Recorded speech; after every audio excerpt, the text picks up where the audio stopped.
Hello again. My name is Nick Zuloff. This week we're discussing the legacy of Thomas Jefferson, perhaps the most well-known founding father after George Washington. Jefferson's contributions to the cause of liberty are colossal, and even in his own time, his legacy was already being enshrined in America's revolutionary saga. Like many historical figures throughout the ages, Thomas Jefferson has been lauded for his monumental accomplishments and slandered for the more controversial aspects of his life. Modern historians especially have placed a heavy emphasis on Jefferson the slave owner.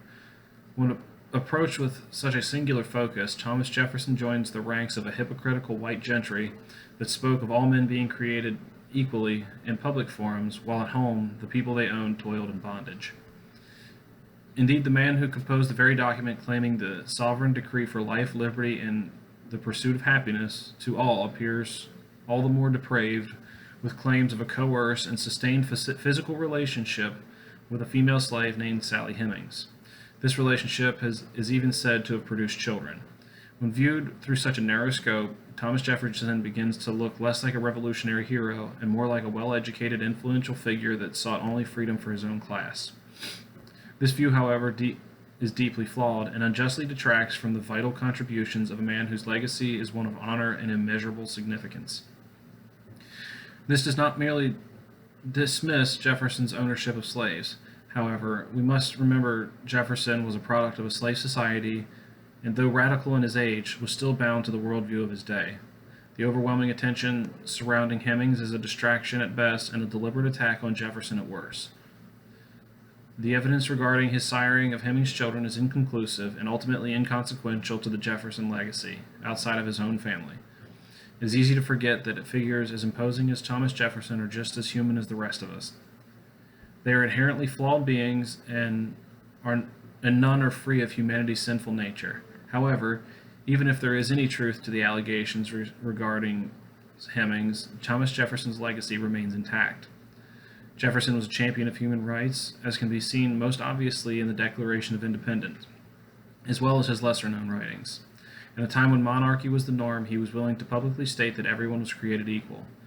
Jefferson has become fully entwined with the Declaration of Independence as though it was the singular purpose of his existence. An image of this bold proclamation seemed automatically elicited when his name is mentioned, and understandably so. Thomas Jefferson penned some of the most memorable, uniquely American claims in our history, and is therefore enshrined in the American psyche as a fundamental part of the fabric of this nation.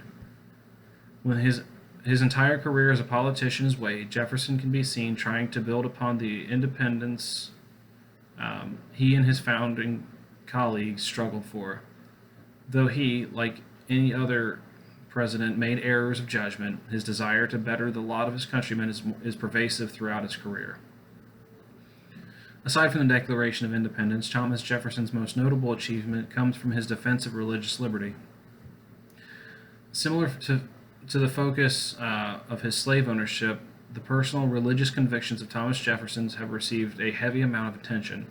For some, there seemed to be an unquenchable desire to put forth the image of Jefferson the agnostic, if not Jefferson the atheist.